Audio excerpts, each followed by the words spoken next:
আসসালামু আলাইকুম। জীববিজ্ঞান প্রথম পত্র অনলাইন ক্লাসে একাদশ ও দ্বাদশ শ্রেণীর শিক্ষার্থীদের স্বাগতম। আশা করি তোমরা সবাই সুস্থ আছো, ভালো আছো। আজকে আমরা আবারও অধ্যায় 11 জীব প্রযুক্তি নিয়ে আলোচনা করব। আজকের লেকচার 19, পর্ব 12।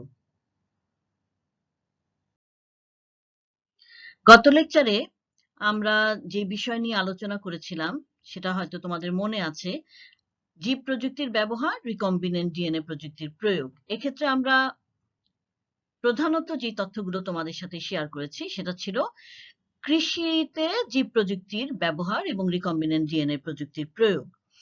আজ আমরা এই বিষয় নিয়ে আলোচনা করব, তবে কৃষিতে জীব প্রযুক্তির ব্যবহারের কিছু অংশ বাকি ছিল, সেই অংশটি প্রথম আমরা আলোচনা করব। চলো দেখি। তাহলে আজকের বিষয়বস্তু হলো কৃষিক্ষেত্রে জীব প্রযুক্তির ব্যবহার ও রিকম্বিনেন্ট ডিএনএ প্রযুক্তির প্রয়োগ, এর বাকি অংশ, এবং চিকিৎসা ক্ষেত্রে বা চিকিৎসা বিজ্ঞানে জীব প্রযুক্তির ব্যবহার এবং রিকম্বিনেন্ট ডিএনএ প্রযুক্তির প্রয়োগ।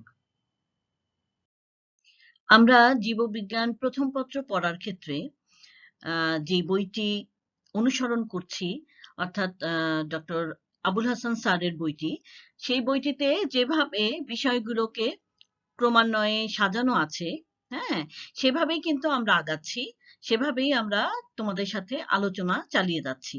তো এই পর্যায়ে আমরা জানবো বাংলাদেশে প্রথম জিএম খাদ্য ফসল সম্পর্কে। জিএম খাদ্য ফসল সেই বিষয়টি কি সেটা এখন আমরা জানবো।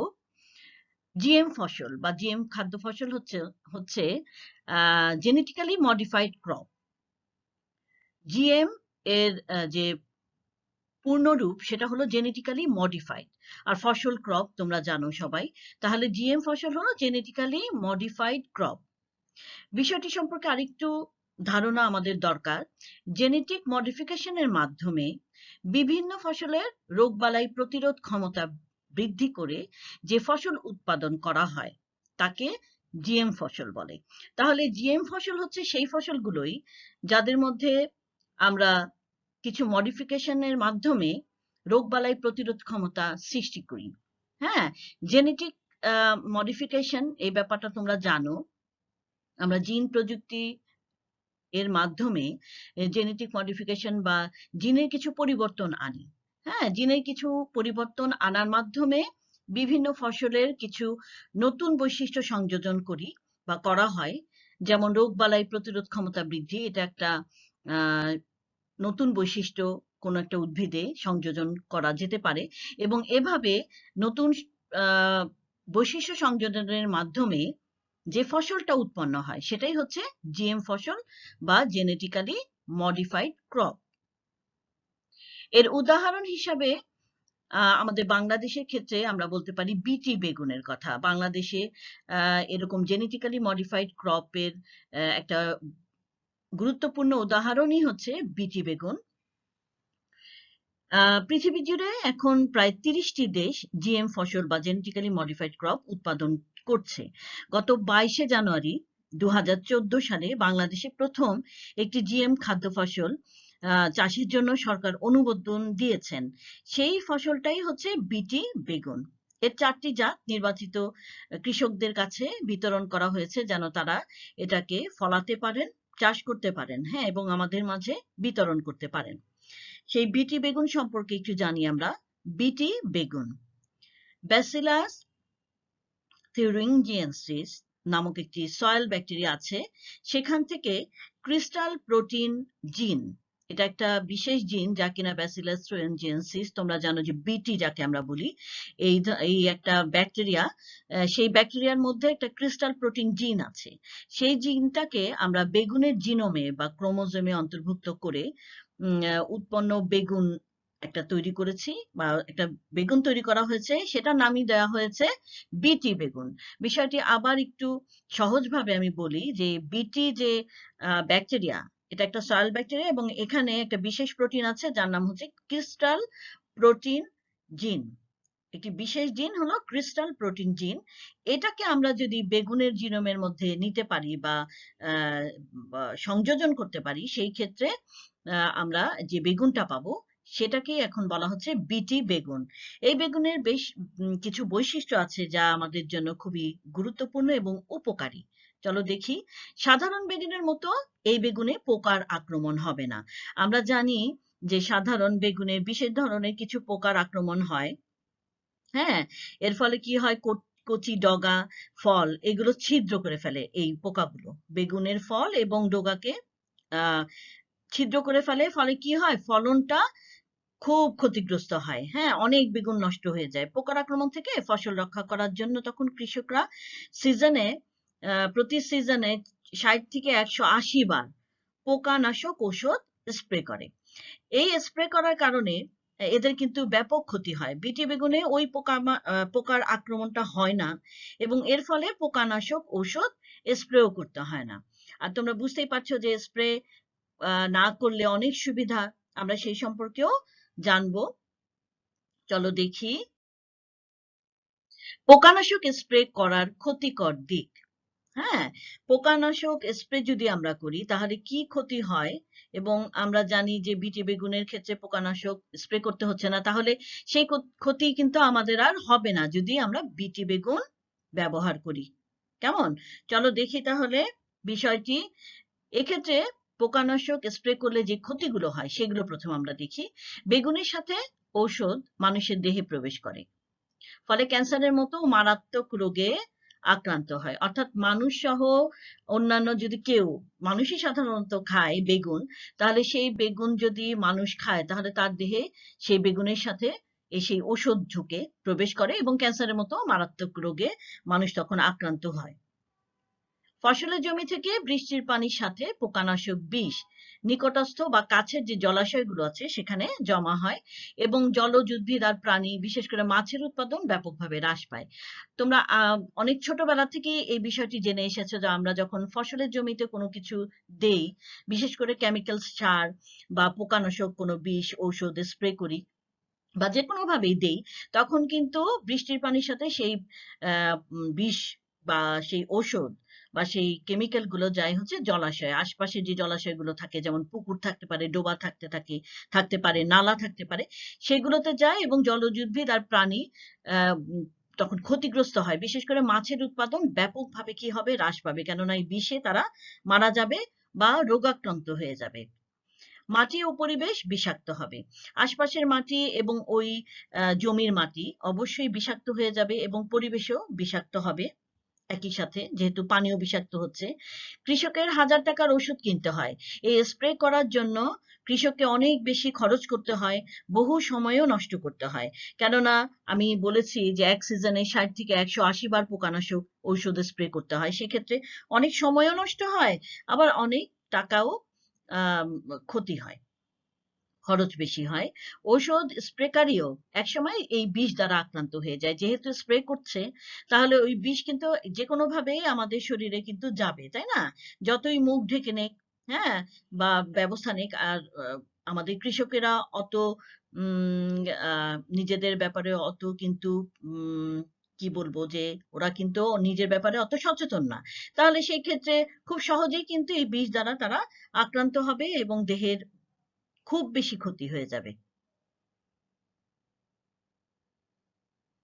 এতে এই পোকানাশক স্প্রে করার ক্ষতির যে দিক আমরা বললাম, এই পোকানাশক স্প্রে করলে কেবলমাত্র ঔষধ উৎপাদনকারী কোম্পানি কিন্তু লাভবান হবে আর সবাই ক্ষতিগ্রস্ত হয়। আমরা কিছুক্ষণ আগে যে বিষয়টি আলোচনা করলাম, এই অনেকগুলো পয়েন্টে, 5টি পয়েন্টে যে বিষয়টি আলোচনা করলাম, সেখানে আমরা স্পষ্টই বুঝতে পারলাম আসলে এখানে কিন্তু আমাদের সবারই ক্ষতি হচ্ছে। হ্যাঁ, পরিবেশের ক্ষতি হচ্ছে, স্প্রে করছে যে তার ক্ষতি হচ্ছে, হ্যাঁ, আবার যারা খাচ্ছে বেগুন বা স্প্রে করা হচ্ছে যে ফসলে, সেই ফসল যারা গ্রহণ করছে খাদ্য হিসেবে, তাদেরও অনেক ক্ষতি হচ্ছে।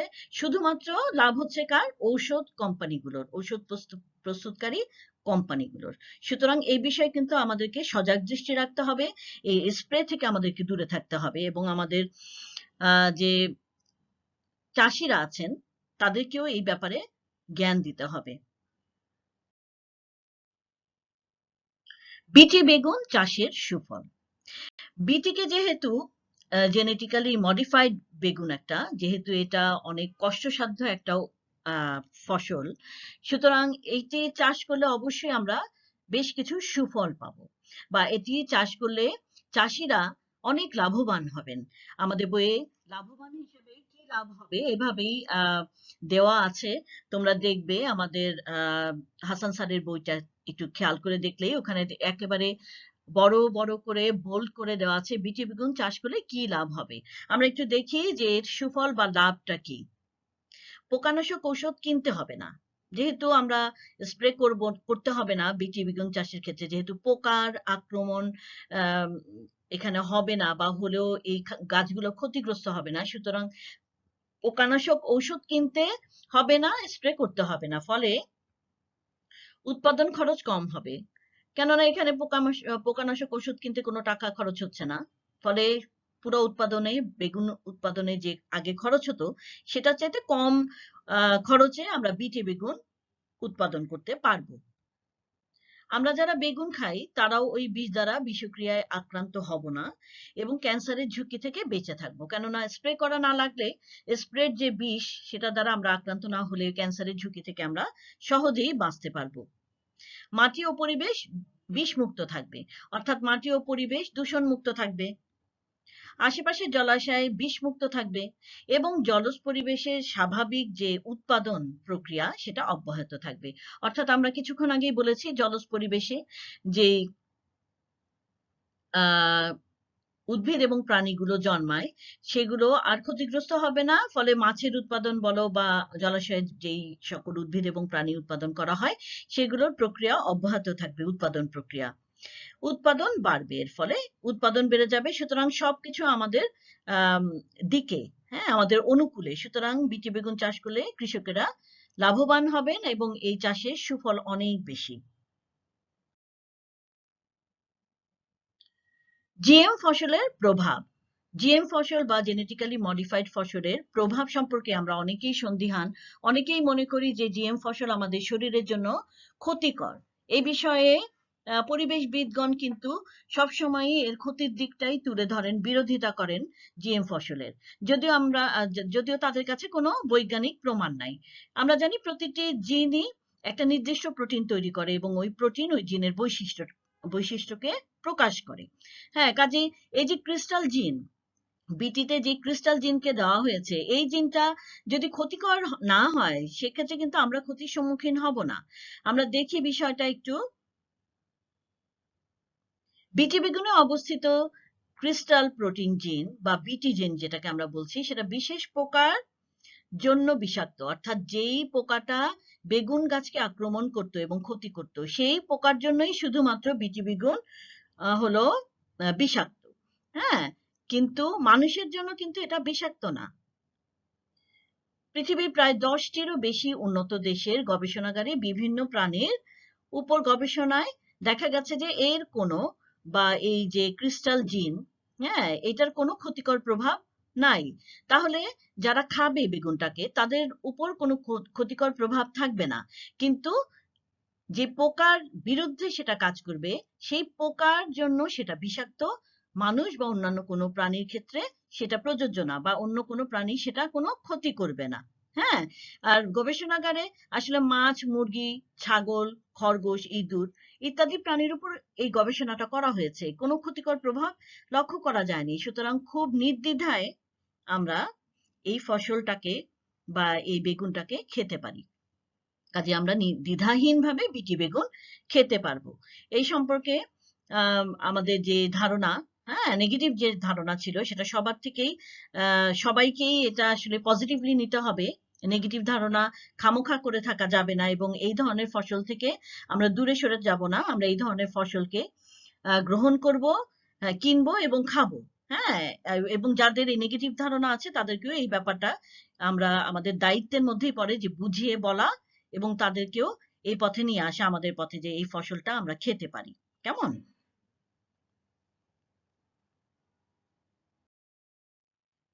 আলোচনার প্রথমেই আমি বলে নিয়েছি তোমাদের যে আমরা আজকে মূলত দুটি বিষয় নিয়ে আলোচনা করব। প্রথম আলোচনার বিষয়বস্তু আমাদের মোটামুটি শেষ, অর্থাৎ কৃষি ক্ষেত্রে যে বাকি অংশ ছিল আলোচনার সেই অংশটুকু আমরা শেষ করতে পেরেছি। এখন আমরা নতুন একটা বিষয়বস্তু নিয়ে আলোচনা শুরু করব, সেটা হচ্ছে চিকিৎসা বিজ্ঞানে জীব প্রযুক্তির ব্যবহার। এটা খুবই গুরুত্বপূর্ণ, তোমরা বুঝতেই পারছো। তোমরা ক্লাস 9-10-এও কিন্তু এই সম্পর্কে কিছু ধারণা পেয়েছো। আমাদের এই আলোচনায় আমরা মূলত আমাদের যে বইটা বা পাঠ্যপুস্তকটা আমরা ফলো করি, ডক্টর আবুল হাসান স্যারের বই, সেই বইয়ে যে আলোচ্য বিষয়বস্তু আছে সেগুলোকেই আলোচনা করব। হ্যাঁ, তোমাদের সুবিধার্থে এগুলোকে প্রথমেই দেখে নিচ্ছি কি কি বিষয় আছে আলোচনার জন্য। এই ক্ষেত্রে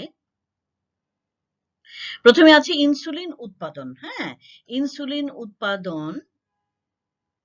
তারপরে দেখো আছে ইন্টারফেরেন্স উৎপাদন।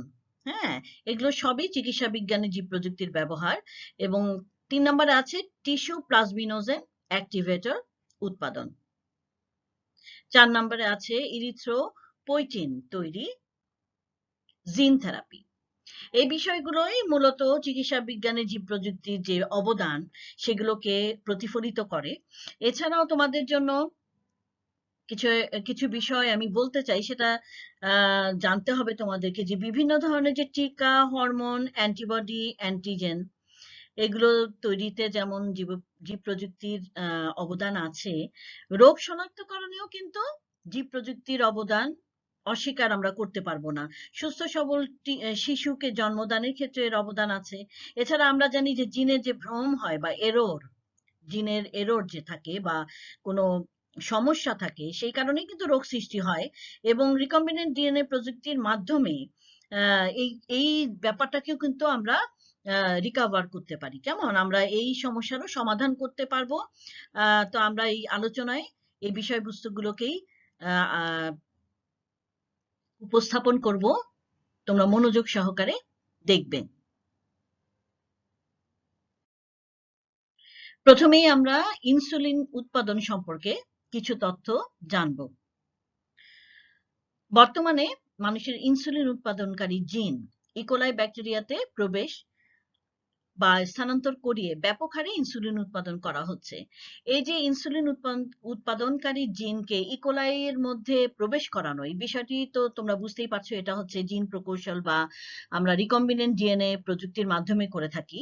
হ্যাঁ, তো সেই প্রক্রিয়াটা আমাদের এতই সুন্দরভাবে এখানে কাজে লেগেছে যে আমরা কিন্তু ইনসুলিনের যে অনেক চাহিদা, হ্যাঁ, সেই চাহিদাকে কিন্তু পূরণ করা যাচ্ছে। ব্যাপক হারে ইনসুলিন উৎপাদন করা যাচ্ছে এবং চাহিদা পূরণ করা যাচ্ছে। আমরা দেখি ডায়াবেটিস রোগের চিকিৎসায় আমরা এই ইনসুলিনের ব্যাপক চাহিদা আছে, আমরা জানি। সেই ক্ষেত্রে এই চাহিদা পূরণে এটি একটি বিরাট সফলতা। তোমাদের সুবিধার্থে একটু বলি, তোমরা হয়তো জানো, ক্লাস 9-10-এও একটু কিছু তথ্য তোমরা জেনেছো এই সম্পর্কে। তোমরা জানো যে ডায়াবেটিস তখনই হয় যখন রক্তে বিদ্যমান গ্লুকোজের মাত্রা বেড়ে যায়, তাই না? এটা কন্ট্রোলে থাকে না। হ্যাঁ, আমাদের শরীরে যে ইনসুলিন উৎপাদন হয়, সেই ইনসুলিন যদি কোনো কারণে উৎপাদন না হয় বা নিঃসৃত না হয়, বা সেটা যদি ইনঅ্যাক্টিভ থাকে বা কর্মক্ষম না থাকে, অথবা কম পরিমাণে ইনসুলিন যদি তৈরি হয়, তাহলে কিন্তু রক্তে গ্লুকোজের মাত্রা বাড়তে থাকবে এবং ডায়াবেটিসে আমরা ভুগবো বা ডায়াবেটিস রোগে আক্রান্ত হয়ে যাব। তো এই অবস্থায় কিন্তু রোগীকে ইনসুলিন ইনজেকশন নিতে হয়। হ্যাঁ, সেই ক্ষেত্রে অনেক মানুষ কিন্তু ইনসুলিনের তাদের চাহিদা আছে, যেহেতু তারা ডায়াবেটিস রোগে ভুগছে। তো এই চাহিদা পূরণের ক্ষেত্রে এইভাবে আমাদেরকে জেনেটিক ইঞ্জিনিয়ারিং বলো আর রিকম্বিনেন্ট ডিএনএ টেকনোলজি বলো, সেই প্রযুক্তি আমাদেরকে কিন্তু সহায়তা করছে।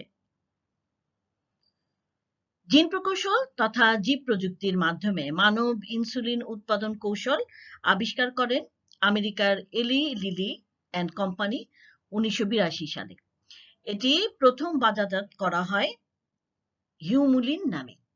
আমরা এই তথ্যটা মনে রাখবো, কেননা আমাদের জ্ঞানমূলক প্রশ্ন আসে বা আমাদের অবজেক্টিভ প্রশ্নে এই ধরনের তথ্যগুলো থেকে আসে। অবজেক্টিভ কোশ্চেন বা জ্ঞানমূলক কোশ্চেন, এই ধরনের তথ্যগুলো নির্ভরশীল। হ্যাঁ, সুতরাং এটা মনে রাখতে হবে। এছাড়া আরেকটি উল্লেখযোগ্য বিষয় হচ্ছে যে বাংলাদেশে ব্যাপকভাবে ব্যবহৃত একটা ইনসুলিন আছে যার নাম হচ্ছে মিক্সটার্ড। এই মিক্সটার্ড ইনসুলিনটা ডেনমার্কের নভো নর্ডিক্স এএস ঔষধ কোম্পানি, তারাই এটা উৎপাদন করে এবং বাজারজাত করে, এবং প্রক্রিয়াটা হচ্ছে, উৎপাদন প্রক্রিয়া হচ্ছে জিন প্রকৌশল। তাহলে বুঝতে পারছি যে জিন প্রকৌশল কিভাবে ইনসুলিন উৎপাদন করে আমাদের আমাদের যে চাহিদা সেটা পূরণ করতে পারছে আমাদের জন্য। সুতরাং আমরা তাহলে বুঝতে পারছি যে আমাদের জন্য জিন প্রকৌশল বা রিকম্বিনেন্ট ডিএনএ প্রযুক্তি কতখানি গুরুত্বপূর্ণ এবং তাদের অবদান কত বেশি আমাদের জীবনে। এখন আমরা দেখব ইন্টারফেরেন্স উৎপাদন সম্পর্কিত বিভিন্ন তথ্য। বর্তমানে রিকম্বিনেন্ট ডিএনএ প্রযুক্তি প্রয়োগ করে অধিক পরিমাণে ইন্টারফেরন উৎপাদন করা বা উৎপন্ন করা সম্ভব হচ্ছে। বিভিন্ন রোগের চিকিৎসায় এই প্রতিরোধ বা প্রতিরক্ষামূলক প্রোটিনটির সফল প্রয়োগ হচ্ছে। এই ইন্টারফেরন বিভিন্ন রোগের চিকিৎসায় ব্যবহৃত হচ্ছে। কি রোগগুলোতে বা কি ধরনের রোগগুলোতে একে ব্যবহার করা হয় আমরা একটু দেখি চলো। জটিল হেপাটাইটিস বি, কিছু হার্পিস সংক্রমণ, বিভিন্ন ধরনের প্যাপিলোমা, এটা একটা ভাইরাস, জলাতঙ্ক বা র্যাবিস রোগ, এইগুলো ক্ষেত্রে এই ইন্টারফেরন ব্যবহৃত হয়। হ্যাঁ, আমরা ইন্টারফেরন কি সে সম্পর্কে একটু ধারণা তোমাদেরকে দিতে চাচ্ছি। তোমরা এই ইন্টারফেরন সম্পর্কিত জ্ঞানমূলক এবং অনুধাবনমূলক প্রশ্ন কিন্তু পাবে পরীক্ষায়। সচরাচর আসে ইন্টারফেরন কি বা বলতে কি বোঝায় ইত্যাদি। তো আমরা আমাদের বইয়ে বা পাঠ্যপুস্তকে ইন্টারফেরন্স সম্পর্কে অনেক তথ্যই আছে, তোমাদের সাথে একটু শেয়ার করি। ইন্টারফেরন মূলত একটা প্রতিরক্ষামূলক প্রোটিন। হ্যাঁ, এই প্রোটিনটা তখনই উৎপন্ন হয় যখন একটা কোষকে কোনো ভাইরাস আক্রমণ করলো। ধরো যে একটা ভাইরাস আক্রমণ করলো কোনো কোষকে, সেই ভাইরাস আক্রমণ করার সাথে সাথে এই রাসায়নিক পদার্থটি বা ইন্টারফেরন নামক এই রাসায়নিক পদার্থটি নিঃসৃত হয়। এটা যে কোষকে যে সংক্রমণ করলো এর প্রতি সাড়া দিয়ে, সংক্রমণের প্রতি সাড়া দিয়ে ইন্টারফেরন নিঃসৃত হয়। কেমন? এবং এর ফলে কি হয় দেখো, যে আক্রমণকারী ভাইরাসের প্রোটিন সংশ্লেষণ প্রক্রিয়াটা বন্ধ হয়ে যায়। ইন্টারফেরন এই কাজটা করে যে আক্রমণকারী ভাইরাসের প্রোটিন সংশ্লেষণ বন্ধ করে দেয়, ভাইরাসটি আর সংখ্যা বৃদ্ধি করতে পারে না। ফলে পরবর্তী কোষগুলোতে আর এই ভাইরাসটা আক্রমণও করতে পারে না, কারণ নিজেই তো বেঁচে থাকতে পারে না। কেমন? ওই যে ভাইরাসটি আছে সেই ভাইরাসটি আর টিকে থাকতে পারে না এই ইন্টারফেরনের কারণে। তাহলে আক্রমণকারী ভাইরাসের সংখ্যা বৃদ্ধি বন্ধ করে দিল, সুস্থ কোষগুলোকে ভাইরাস প্রতিরোধক্ষম করে দেয়। অর্থাৎ পাশে যে কোষগুলো সুস্থ থাকে, যারা কিনা ভাইরাস দ্বারা আক্রান্ত হয় নাই, সেই কোষগুলোকেও এই ইন্টারফেরন কি করবে? ভাইরাস প্রতিরোধ ক্ষমতা সৃষ্টি করে দিবে এবং ভাইরাসের আক্রমণ থেকে তখন এই প্রতিটা কোষই তখন রক্ষা পাবে। সুতরাং ইন্টারফেরন কিন্তু আমাদের শরীরের জন্য খুবই ইম্পর্টেন্ট একটা উপাদান। হ্যাঁ, যা কিনা একটা বিশেষ কারণেই তৈরি হয়ে থাকে। তো এই যে এই ইন্টারফেরনকে আমরা তাহলে ব্যবহার করছি হচ্ছে বিভিন্ন চিকিৎসায় আমরা দেখলাম, এবং এর উৎপাদন রিকম্বিনেন্ট ডিএনএ টেকনোলজির মাধ্যমে সম্ভব। এভাবে ইন্টারফেরন উৎপাদনের মধ্য দিয়ে চিকিৎসা ক্ষেত্রে কিন্তু রিকম্বিনেন্ট ডিএনএ টেকনোলজি এবং জিন প্রযুক্তি আমাদেরকে সহায়তা করছে। এছাড়া ক্যান্সারের মতো রোগেও কিন্তু এখন ইন্টারফেরনকে ব্যবহার করা হয়, এবং বিশেষজ্ঞরা ভাবছেন যে ক্যান্সারকে কিন্তু একেবারে প্রতিহত করা যেতে পারে ইন্টারফেরনের মাধ্যমে। একটা উদাহরণ দেখি। একটা ইন্টারফেরনের নাম হচ্ছে বেটাফেরন, যার বাণিজ্যিক নাম এটা ইন্টারফেরন একটা। এই সম্পর্কেও আমাদের তথ্যটা মনে রাখতে হবে, এই তথ্যটা, কেননা যে আমি আগেই বললাম আমাদের বিভিন্ন ধরনের জ্ঞানমূলক প্রশ্ন কিন্তু বা অনুধাবনমূলক প্রশ্ন আসে, এইগুলা তথ্য আমাদেরকে সে কারণেই বেশি করে মনে রাখতে হবে। আচ্ছা, এরপরে আমরা যে বিষয়টি নিয়ে আলোচনা করব সেটি হলো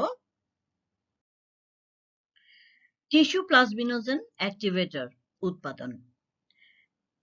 টিস্যু প্লাজমিনোজেন অ্যাক্টিভেটর এর সংক্ষিপ্ত রূপ হলো টিপিএ। এ সম্পর্কে এখন আমরা জানবো। বর্তমানে রিকম্বিনেন্ট ডিএনএ প্রযুক্তি প্রয়োগ করে অধিক পরিমাণে টিপিএ উৎপন্ন করা সম্ভব হচ্ছে।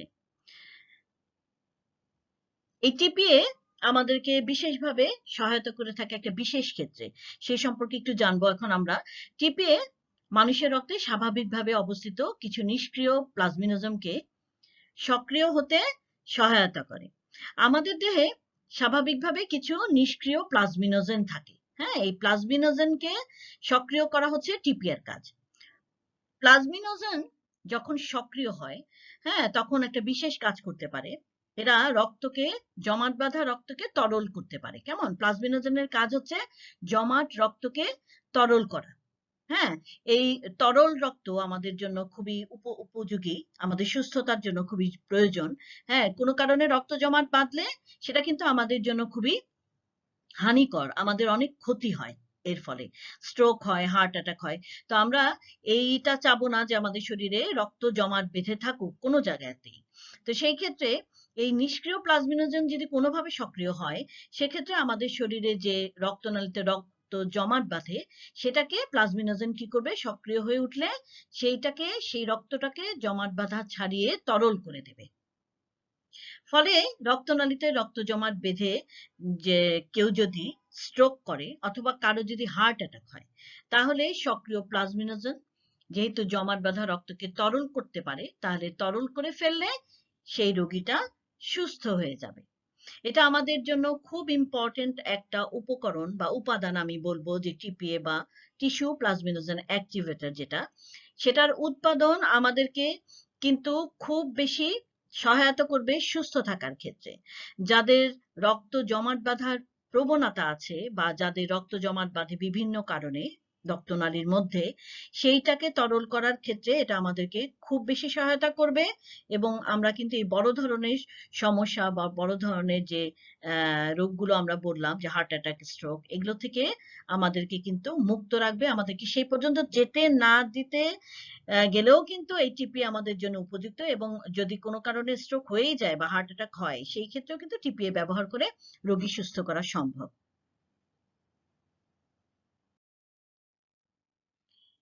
ইরিথ্রোপোয়েটিন তৈরি।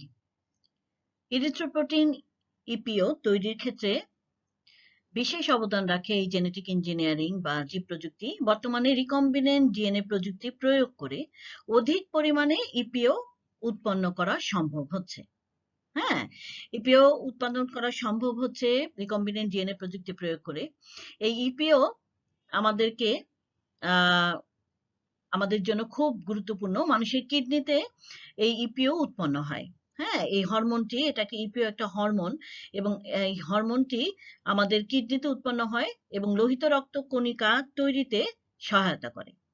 তো কিডনি রোগীদের ডায়ালিসিসের সময় এই হরমোনটিও রক্ত থেকে বের হয়ে যায়। ফলে কি হয়? রোগী লোহিত রক্ত কণিকার অভাবে রক্ত শূন্যতায় ভোগে। এটা কিন্তু খুব গুরুত্বপূর্ণ একটা বিষয়, যে আমাদের কিডনিতে স্বাভাবিকভাবেই যে ইপিও নামক হরমোনটি তৈরি হয়, সেটা লোহিত রক্ত কণিকা যেহেতু তৈরি করতে পারে, আর ডায়ালাইসিস যখন করা হয় কোনো রোগীকে, কিডনি রোগীকে, তখন এটি স্বাভাবিকভাবেই রক্ত থেকে আলাদা হয়ে যাবে বা বের হয়ে যাবে। ফলে রোগী কি হবে? রোগী রক্ত শূন্যতায় ভুগবে। এই সমস্যা সমাধানের জন্য কি করা যায়? দেখো, বর্তমানে হাজার হাজার কিডনি রোগীদের রক্ত শূন্যতা দূরীকরণের জন্য ইপিও ইনজেকশন দেওয়া হচ্ছে। এবং এই ইপিও যে ইনজেকশন দেওয়া হচ্ছে, ইপিও কে উৎপাদন করা হয় হচ্ছে রিকম্বিনেন্ট ডিএনএ প্রযুক্তির মাধ্যমে। সুতরাং এই চিকিৎসা ক্ষেত্রে ইপিও তৈরি করে রিকম্বিনেন্ট ডিএনএ প্রযুক্তি বা জেনেটিক ইঞ্জিনিয়ারিং আমাদেরকে খুব বেশি সহায়তা করছে। এবার আমরা জানবো জিন থেরাপি সম্পর্কে। চলো প্রথমেই দেখি জিন থেরাপি কি। কোন নির্দিষ্ট রোগ উৎপাদনের জন্য দায়ী ত্রুটিপূর্ণ জিনকে সঠিক করার পদ্ধতি হচ্ছে জিন থেরাপি। অর্থাৎ জিন থেরাপি হচ্ছে একটা পদ্ধতি, এর মাধ্যমে কি করা হয়? ত্রুটিপূর্ণ জিনকে সঠিক করা হয় বা ইনকারেক্ট জিনকে কারেক্ট করা হয়। কেমন? এবং এই জিনগুলার কারণে, এই ত্রুটিপূর্ণ জিনকে কেন আমরা কারেকশন করব? কেননা এই জিনের কারণেই আমাদের কিছু রোগ হয়ে থাকে। তো এই যে পদ্ধতি, যার মাধ্যমে এই ত্রুটিপূর্ণ জিনকে আমরা সঠিক করতে পারবো, সেটাকেই আমরা বলবো জিন থেরাপি। এক্ষেত্রে ত্রুটিপূর্ণ জিনটিকে রেস্ট্রিকশন এনজাইম দিয়ে কেটে সরিয়ে নিয়ে ওই জায়গাটাতে কারেক্টেড জিনটাকে প্রবেশ করানো হয়, এবং এর মাধ্যমে এই কাজটি করা হয়। দুটি উপায়ে কাজটি করা হয়ে থাকে। আমরা দেখি, এক নম্বরে আছে, দেখো, গবেষণাগারে কারেক্টেড জিন সম্বলিত কোষকে জন্মিয়ে বা জন্ম দিয়ে রোগীর দেহে ইনজেক্ট করা হয়। অর্থাৎ আমরা গবেষণাগারে এই কাজটি করতে পারি যে আমরা যদি ত্রুটিপূর্ণ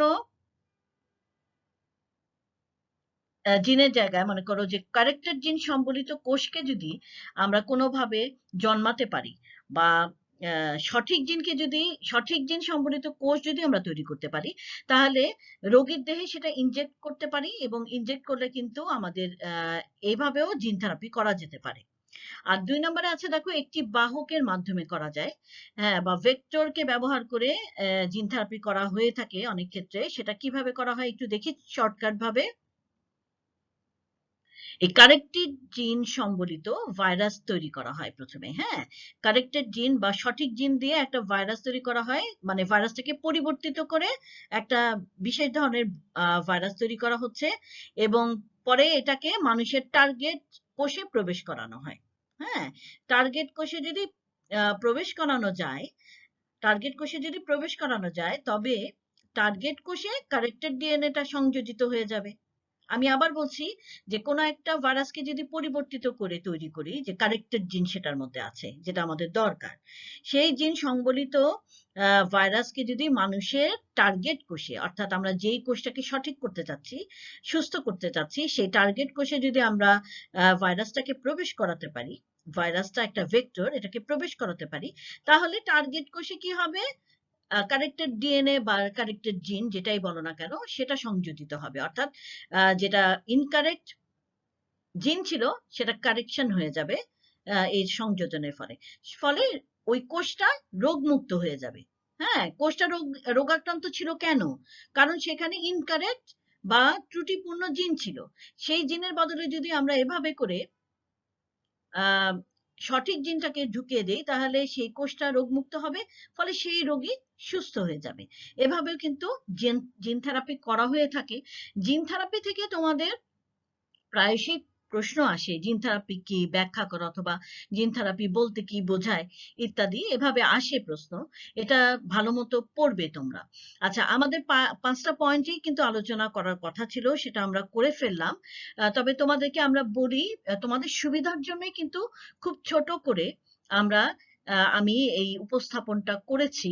হ্যাঁ, এর ফলে তোমাদের একটা সুবিধা হবে, সেটা হচ্ছে যে তোমাদের যখন প্রশ্ন আসবে যে রিকম্বিনেন্ট ডিএনএ টেকনোলজি বা জীব প্রযুক্তি এর গুরুত্ব চিকিৎসা ক্ষেত্রে জীব প্রযুক্তির গুরুত্ব, বা চিকিৎসা ক্ষেত্রে রিকম্বিনেন্ট ডিএনএ টেকনোলজির গুরুত্ব আলোচনা করো, সেক্ষেত্রে কিন্তু তোমরা এভাবেই 5টা পয়েন্টে এটা আলোচনা করতে পারবে।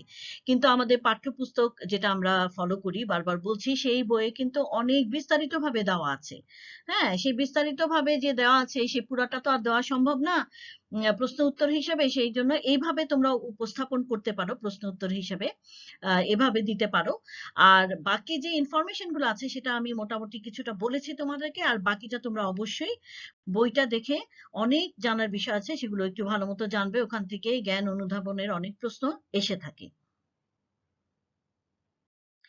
এরপরে আমরা এখন যেটা জানবো সেটা হচ্ছে জিন প্রকৌশলের মাধ্যমে মানুষের ইনসুলিন উৎপাদন। আমরা প্রথম 1 নম্বর পয়েন্টেই আমরা ইনসুলিনের উৎপাদন সম্পর্কে জেনেছি।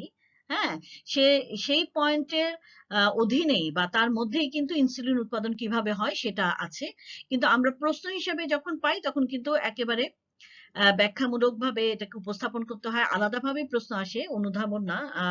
প্রয়োগমূলক প্রশ্ন হিসেবে সাধারণত এইটা আসে যে জিন প্রকৌশলের মাধ্যমে কিভাবে ইনসুলিন উৎপাদন করা যায়, ব্যাখ্যা করো।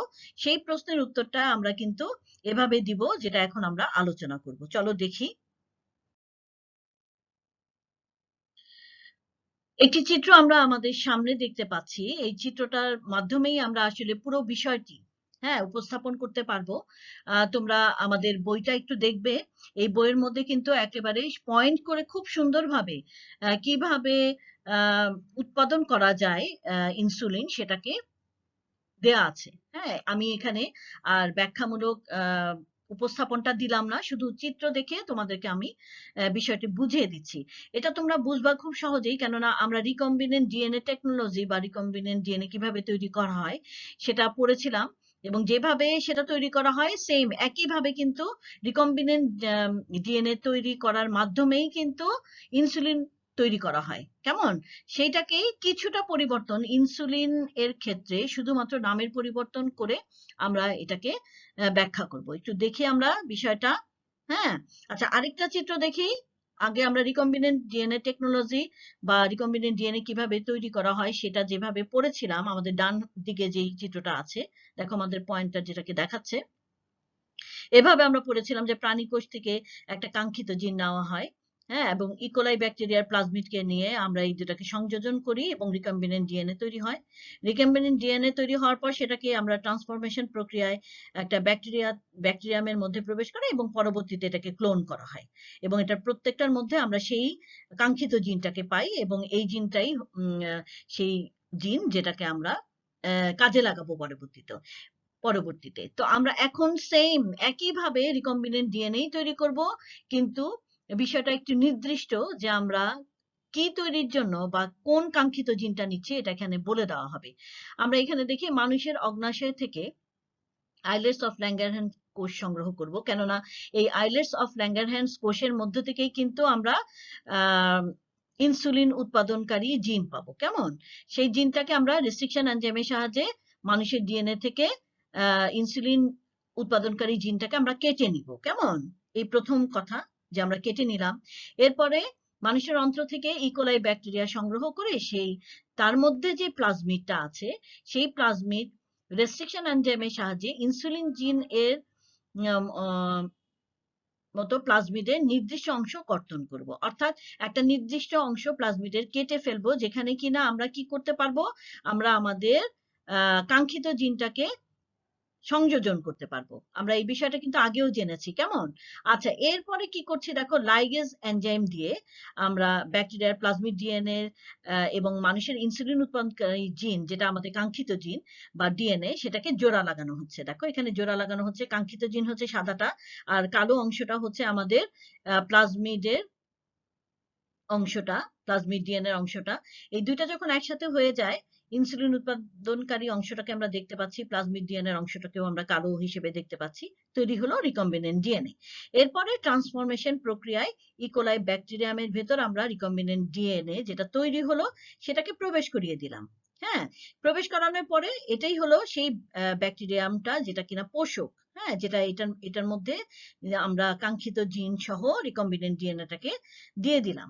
আচ্ছা, এখন পরবর্তীতে রিকম্বিনেন্ট ডিএনএ ধারী ব্যাকটেরিয়াম বংশবৃদ্ধি করবে কিভাবে? আমরা আগেও জেনেছি যে এদেরকে নির্দিষ্ট মিডিয়ামে রাখা হবে এবং এই মিডিয়ামে রেখে এদেরকে সংখ্যায় বৃদ্ধি করা হবে। সংখ্যা বৃদ্ধি হলে এরা সেম ক্লোন তৈরি করবে, একই রকম এই যে পোষক ব্যাকটেরিয়ামের মতো একেবারে সেম ব্যাকটেরিয়া তৈরি হবে। এখানে অনেক ক্লোন তৈরি হবে এবং এই ক্লোন ব্যাকটেরিয়ার মধ্যে অবশ্যই এই রিকম্বিনেন্ট ডিএনএ টাও থাকবে, তার মানে এখানে কাঙ্ক্ষিত জিনও আমরা পাবো। তাহলে এরা যখন বংশবৃদ্ধি করবে এবং তার দেহে ইনসুলিন উৎপাদনের জন্য দায়ী জিন থাকায় ইনসুলিন উৎপাদন করবে। হ্যাঁ, এরপরে বিষয়টা একটু অন্যরকম। হ্যাঁ, এরপরের বিষয়টা আমরা জানি। এরপরে আসলে এই যে এখানে আমরা বললাম যে এটাকে একটা নির্দিষ্ট মাধ্যমে সংখ্যা বৃদ্ধি করতে দেওয়া হবে, এখানে আসলে ফার্মেন্টেশন ট্যাঙ্ক ব্যবহার করা হয়, সেখানে ইনসুলিন উৎপাদনকারী ইকোলাইকে দেওয়া হয় সংখ্যা বৃদ্ধি করার জন্য। কেমন? ফার্মেন্টেশন ট্যাঙ্কের মধ্যে। এবং এরা সংখ্যা বৃদ্ধি যখন করেই ফেলে তখন ফার্মেন্টেশন ট্যাঙ্ক থেকে ইনসুলিন উৎপাদনকারী ইকোলাই গুলোকে নিয়ে ইনসুলিন সংগ্রহ করা হয় এবং তা উপযুক্ত অ্যাম্পলে বা নির্দিষ্ট জায়গার মধ্যে দিয়ে, অ্যাম্পলে তোমরা জানো যে ইনজেকশনের অ্যাম্পল যেগুলো থাকে সেগুলোকে বাজারজাত করা হয়। এভাবে কিন্তু ব্যাপকভাবে ইনসুলিন উৎপাদন সম্ভব এবং এটা আমাদের কিন্তু বাণিজ্যিকভাবেও আমাদের সম্ভাবনার দ্বার খুলে দিয়েছে। আর আমাদের জন্য যেটা প্রয়োজন সেটা হচ্ছে যে এই প্রশ্নটা, হ্যাঁ, আমাদের জন্য গুরুত্বপূর্ণ বিষয় হলো এই যে আমাদের এই অংশটুকু থেকে প্রশ্ন প্রায় প্রতিবারই আসে এরকম ভাবে যে রিকম্বিনেন্ট ডিএনএ টেকনোলজির মাধ্যমে কিভাবে ইনসুলিন তৈরি করা যায় বা ইনসুলিন তৈরি করার প্রক্রিয়া বর্ণনা করো। এইভাবে আমরা এটার উত্তর করব এই চিত্রটা দিয়ে। এই চিত্রটা দিব এবং এটাকে সুন্দরভাবে আমরা ব্যাখ্যা করব পয়েন্ট আকারে, যেটা আমাদের বইয়ে দেয়া আছে। আমাদের এই অংশটুকু থেকে চলো তোমাদের জন্য কিছু বাড়ির কাজ দিই, বাড়ির কাজগুলো সুন্দর করে করো তোমরা। চলো দেখি বাড়ির কাজগুলো। প্রথমে আছে দেখো, জিএম ফসল অবলিক বিটি বেগুন কি। জিএম ফসল কি, বিটি বেগুন কি, আলাদা আলাদা আলাদা দুটি জ্ঞানমূলক প্রশ্ন এখানে আছে। 2 নম্বরে আছে বিটি বেগুন কি ক্ষতিকর। এটা অনুধাবনমূলক প্রশ্নও হতে পারে, আবার প্রয়োগমূলক প্রশ্নও কিন্তু হতে পারে। 3 নম্বর হচ্ছে বিটি বেগুন চাষ করলে কি লাভ হবে, কৃষকদের কি লাভ হবে। এটা একটা অনুধাবনমূলক প্রশ্ন হতে পারে, আবার এটা প্রয়োগমূলক প্রশ্নও হতে পারে। 4 নম্বরে আছে দেখো, insulin oblique interferon oblique erythropoietin oblique gene therapy oblique TPA কি। হ্যাঁ, অর্থাৎ অনেকগুলো জ্ঞানমূলক প্রশ্ন একসাথে আমি দিয়েছি। প্রথম 3 নম্বর পর্যন্ত সবুজ রঙে যে চিহ্নিত অংশটি আছে, 3 নম্বর প্রশ্নগুলো হচ্ছে প্রথম পার্টের জন্য, আমরা যে প্রথম অংশ আলোচনা করেছি। আর দ্বিতীয় অংশের জন্য এখনকার প্রশ্নগুলো 4 নম্বর থেকে দেখো, এখানে জ্ঞানমূলক প্রশ্ন অনেকগুলোকে একসাথে করে দিয়েছি।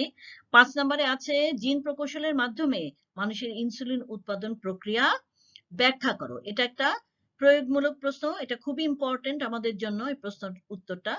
আর 4 নম্বরে আছে 6 নম্বরে আছে চিকিৎসা বিজ্ঞানে জীব প্রযুক্তির ব্যবহার অবলিক গুরুত্ব বা প্রয়োগ আলোচনা করো। উত্তর একই হবে, যেভাবে আসুক, ব্যবহার যা, গুরুত্ব তা, প্রয়োগও তা। তো চিকিৎসা বিজ্ঞানে জীব প্রযুক্তির গুরুত্ব বা প্রয়োগ তো আমরা আজকে পড়লামই, এবং যেভাবে তোমরা এই প্রশ্নটার উত্তর দিবা ঠিক সেভাবেই কিন্তু আমি তোমাদের জন্য স্লাইড তৈরি করেছি। আশা করি তোমাদেরকে এই স্লাইডগুলো তোমাদের উত্তর করার ক্ষেত্রে সহায়তা করবে। তো আজকে তোমরা যতটুকু দেখলে, আশা করি তোমরা বুঝতে পেরেছো। এতক্ষণ তোমরা আমার সাথে ছিলে,